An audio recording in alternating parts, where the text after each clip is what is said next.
भारतीय जारहियत की और भारतीय मजमूम अज़ाइम की यकीन जानिए ये फिर से चूँकि वो शिकस्त खा चुका है अपनी आवाम के सामने, उसकी कोई क्रेडिबिलिटी मोदी हुकूमत की नहीं रही,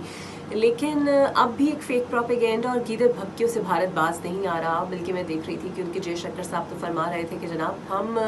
ऑपरेशन सिंदूर जो है वो अभी जारी है, तो आप जितने मर्जी ऑपरेशन कर लें उसका कोई फ़ायदा नहीं होने वाला, बिकॉज आपका गरूर और आपके ऑपरेशन जो है ऐसी हवा में हमारी पाक फ़िज़ाएं उड़ा देने कि आपको पता ही नहीं चलना। तो जनाब रॉयटर्स की रिपोर्ट के मुताबिक भारत जो है वो दरियाए चनाब के पानी का रुख मोड़ने के मंसूबे पर अभी तक कारबंद है। और ये तो हम जानते हैं कि पहलगाम वाक़े के बाद और उससे पहले जितने भी वाक़े हुए,